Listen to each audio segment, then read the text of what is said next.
Amelia, you're not home yet? It's already past the time you'd usually be back. If you're working late, I can make dinner. Just let me know. Amelia? You there?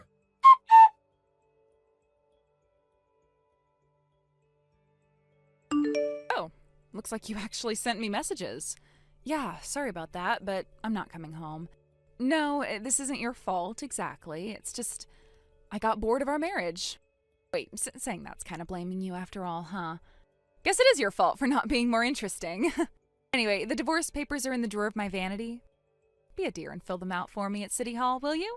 Thanks in advance. Bye!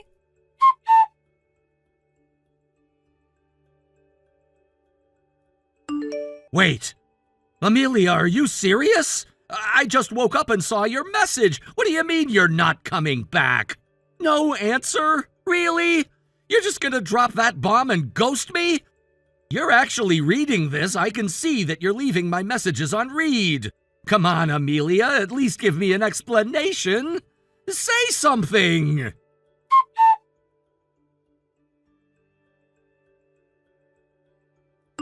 Justin, yoo-hoo! It's me, Amelia. You're up, right? You have to be up by now.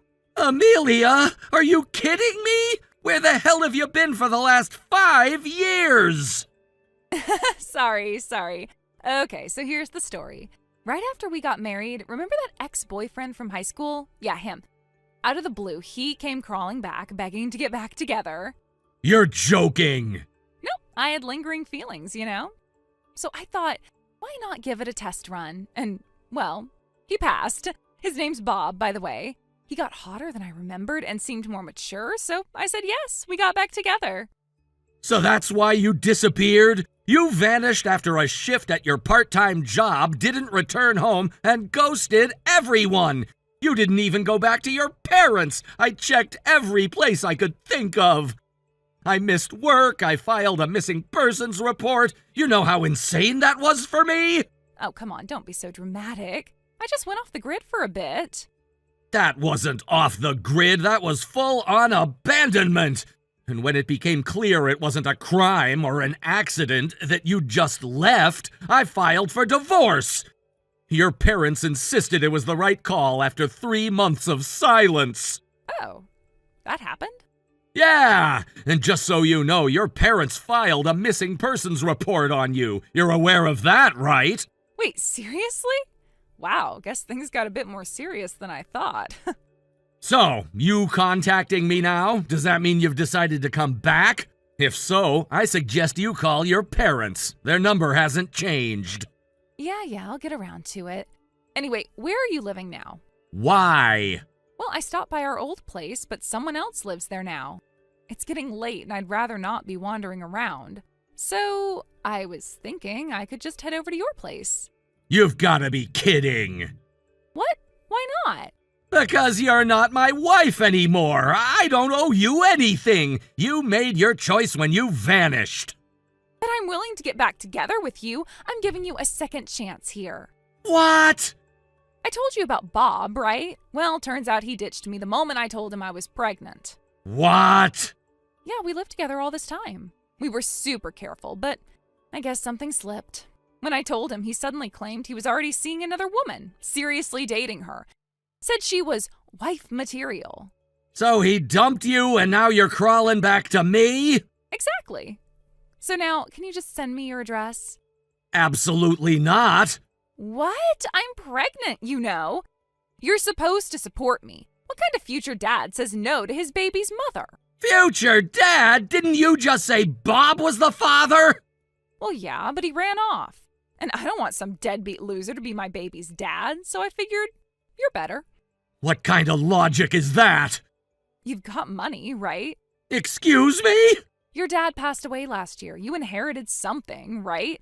You can't seriously tell me I don't deserve a share. We were divorced before that happened. You're entitled to nothing. What are you talking about? I was your spouse. I deserve half of whatever inheritance you got. No, you don't. Inherited assets from deceased parents are not split in divorce, and you weren't even my spouse anymore when it happened. What? Seriously? That's the law. Okay, fine. Then just let me move in and raise the baby with you. We can get remarried, problem solved. Remarried? You're infertile, remember? Now you have a shot at being a dad. Why not take it? You're lucky I'm even offering. You're delusional. I am a father. What? I got remarried 3 years ago. After 2 years of fertility treatments, my wife and I had a baby 2 months ago. What? That's cheating. Cheating? We were divorced! You just jumped into someone else's arms? I bet you were seeing her even before we split up. Wrong. My wife moved to the U.S. 4.5 years ago with her family. I met her through work after we divorced. She's the daughter of one of my business clients. Our relationship started years after you disappeared. Then what am I supposed to do? I am pregnant. I thought for sure you'd be here for me. Can't you just divorce your wife and remarry me instead? What world do you live in? Okay, if you won't remarry me, just give me $200,000. That's half of your inheritance, right? Then I'll leave you alone. Hang on, there's someone I'd like you to speak with. Oh, so you're finally coming around? I knew you'd see reason. Can't wait to hear your good answer. Hello, this is Michelle, Justin's wife. Who am I speaking with? Oh, you're the woman who stole my husband. I didn't steal anything. I met Justin after he was legally divorced. And from the sound of this call, it's very clear why he divorced you. You're just a rebound. He still loves me. He just doesn't realize it yet. I know exactly what my husband feels. He's sitting next to me, listening to every word. And I promise you, there is no space in his heart left for someone like you. Someone like me? Yes. Someone who faked a disappearance for 5 years, lied to everyone she knew, ran off with an ex, and now comes crawling back pregnant with another man's child asking for money. Let me ask you something. Are you even capable of feeling shame? Shame? I'm struggling. I'm pregnant and abandoned. I need support. Then go to the actual father of your child, or apply for social support. What you don't do is track down your ex-husband and demand hundreds of thousands of dollars based on an inheritance he got after your marriage ended. That's not struggling, Amelia. That's manipulative. You've had 5 years to build a life. You chose not to. And now you've decided my husband is your backup plan? He's not just some backup plan. He's my husband. No, he was your husband. Now he's a father, a committed one, to a child we love. And to a woman who stood by his side, who didn't vanish when things got hard. I've been through 4 surgeries just to carry our child. I've seen Justin cry because he thought he'd never be a father. And now, finally, he's a dad. And you think you can just waltz in and take that away? You are 5 years too late, Amelia. You don't understand what it's like to be dumped while pregnant. Don't assume what I understand. But I can tell you this, parenting takes more than biology. You're not entitled to anything just because you happen to get pregnant. You can't just shut me out like this. I have a child to think about. Fine. Then how about you come and meet us, and we can all figure this out in person. Really? I knew you'd come around to wanting to help. I'll send you the address soon, and Justin will be there. Yay!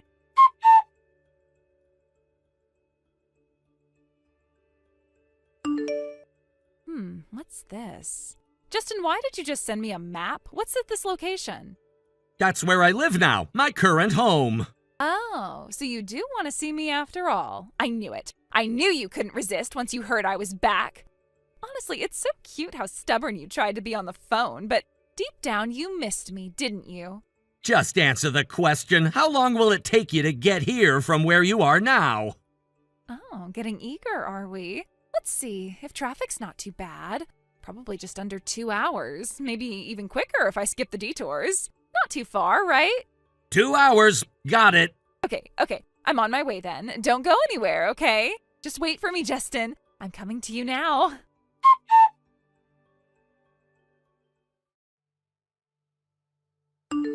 Hey, you tricked me, didn't you, Justin? Oh, so you've arrived? Yeah, I'm here, but seriously? That location you sent me, that's not your house. It's my parents' place. You sent me straight to them. Yep, that's exactly what I did. They asked me to notify them immediately if I ever heard from you or saw you. So, here we are. Unbelievable. This was a setup, a total ambush. You want to talk about ambushes? When you disappeared 5 years ago without a single word, who do you think had to face your parents? They came to me over and over again apologizing like it was their fault. They blamed themselves for how you turned out. And you know what happened? They were so crushed by what you did, not just to me, but to them, that they couldn't even bear to stay in that town anymore.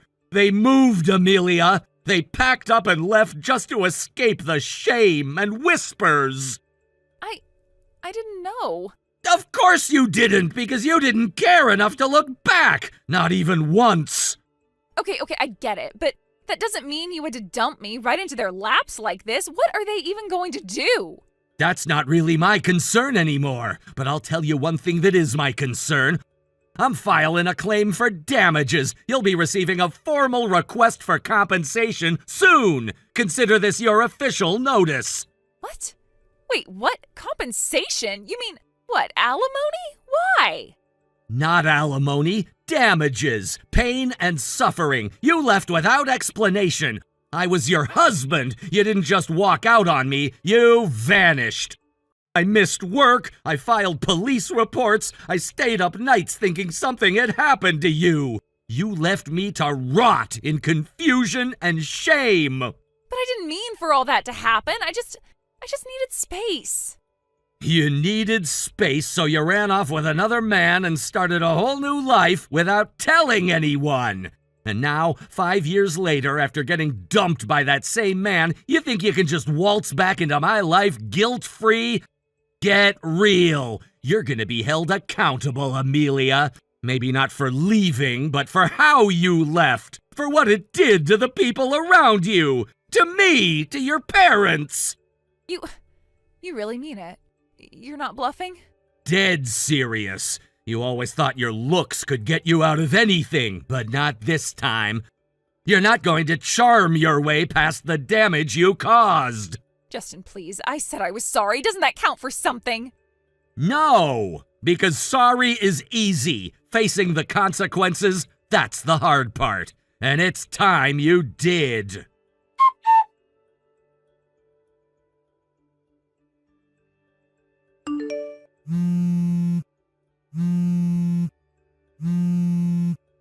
Justin? What the hell is this? You're seriously sending me a formal notice for compensation? So the certified letter arrived, right on time. Stop playing games and explain this. You're suing me for what exactly? Infidelity, plain and simple. I'm claiming damages for emotional distress caused by your affair. Excuse me? Are you serious? You can't sue me now. It's been way too long. There's a statute of limitations, Justin. You had 3 years to make a claim. It's been 5. Your little revenge stunt is legally useless. It's cute how confidently wrong you are. You must have Googled half an article and thought you knew the law. What the hell is that supposed to mean? Let me educate you. The statute of limitations for claiming damages from infidelity is 3 years from the day the betrayed spouse becomes aware of the affair. Not 3 years from when it happened. 3 years from the day I found out. Wait, no, you mean... Yeah, I learned about your little affair 5 years after you disappeared when you messaged me out of nowhere and spilled your guts about running away with Bob. No, that's not fair. Oh, but it is. So guess what? That little confession you thought would smooth things over? It became evidence instead. You can't be serious. Dead serious. And you know what else? I waited until you gave birth. Because unlike you, I do care about the well-being of a child, even one I have nothing to do with. I didn't want to stress you out during your pregnancy. So I kept quiet, gathered evidence, spoke to a lawyer, and prepared everything while you were busy playing house with the wrong man. So you've been planning this all along? You brought it on yourself. All I did was follow through. And what, you're suing Bob, too? Oh yeah, he's getting his own letter, but that's not even the best part. What? Bob's wife? Yeah, turns out he's engaged to someone else. Didn't mention that, did he?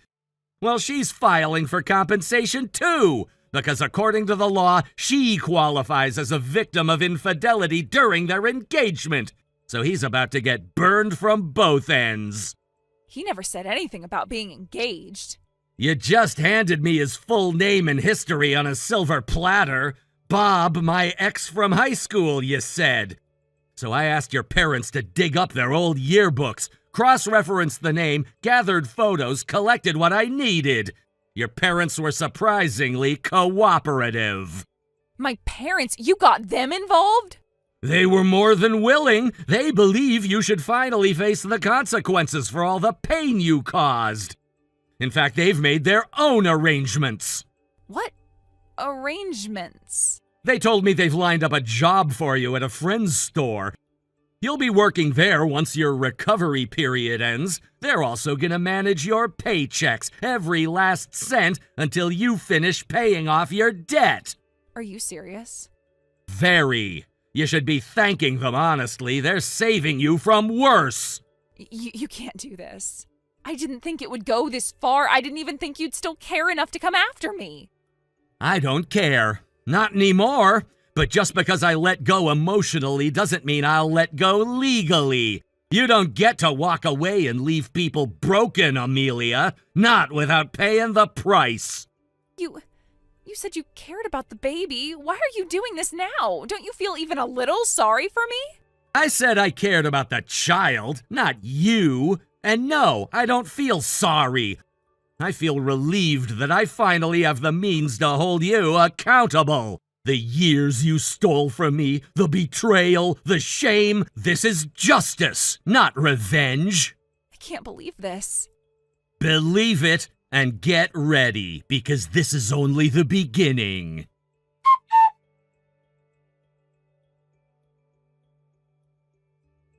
To begin with, let's talk about the consequences faced by the affair partner. Just from that one reckless decision, everything unraveled. He had to legally acknowledge the child born from the affair, file for divorce from his wife, and pay her a hefty amount in compensation.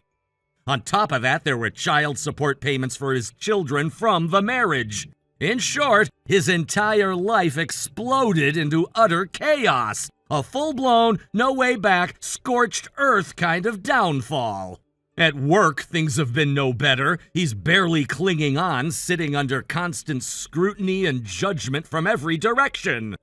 The rumor mill hasn't been kind. His colleagues, formerly his friends, now watch him like a cautionary tale in motion.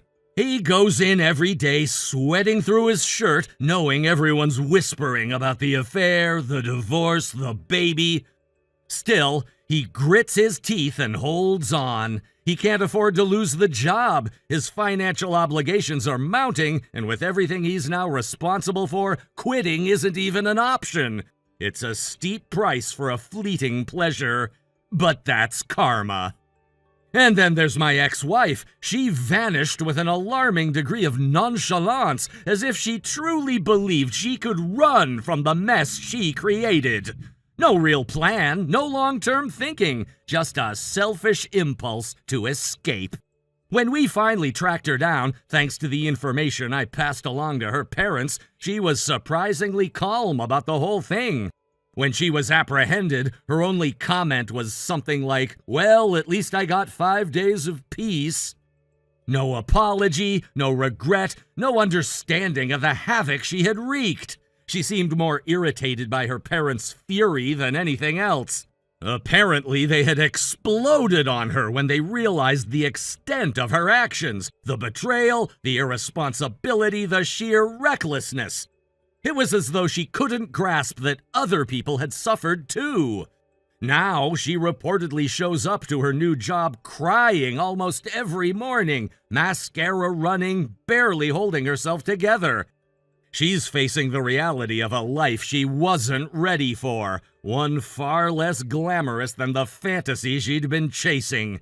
She's not with her affair partner, obviously. That ship sank the moment their actions became public. Instead, she's living with her parents again, reduced to a kind of sulky adolescence. And yes, she has a child now. A child born of that impulsive, destructive affair. To say I'm worried would be an understatement. Frankly, I don't know if someone like her is equipped to be a parent, especially not under these circumstances.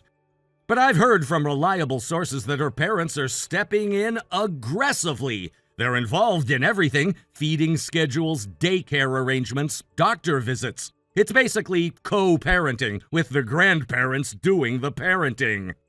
I can only hope that their involvement leads to something good for the child's sake. After all, none of this is the baby's fault. The child didn't ask to be born into this mess. They deserve love, stability, and guidance. Things that might be possible if the grandparents continue to take the lead. As for me, I'd be lying if I said this entire ordeal didn't leave scars. There are days when I still wake up wondering how everything spiraled so far out of control. But there's also a quiet strength in knowing that I survived it. I didn't retaliate recklessly. I didn't burn down everything in my path. I handled things legally, responsibly, and with dignity. Something neither my ex-wife nor her partner can say for themselves. More importantly, I've been able to start over. I've reconnected with my children, focused on work, and surrounded myself with people who respect boundaries, loyalty, and honesty. That alone is a huge weight lifted off my shoulders. In hindsight, I can see just how fragile the illusion of a perfect life was. All it took was one betrayal to shatter it, but maybe that's a good thing. Because what I'm building now isn't based on illusion. It's not about appearances or surface-level happiness. It's real, hard-earned, and peaceful. Sometimes peace isn't loud or dramatic. It's simply waking up in the morning and not dreading what's coming next. It's knowing the people around you aren't lying to your face. It's sitting down to dinner with your kids and seeing them laugh without tension clouding the air. I may not have everything I thought I wanted years ago, but I have something far more valuable: freedom from deception, space to grow, and the clarity to see what truly matters. Thank you for watching and listening. We hope you enjoyed the video. Don't forget to like this video and subscribe. Also, feel free to leave a comment about what you thought of the story. We look forward to seeing you at the next story. Thank you for watching. Please subscribe and hit the like button. See you next time.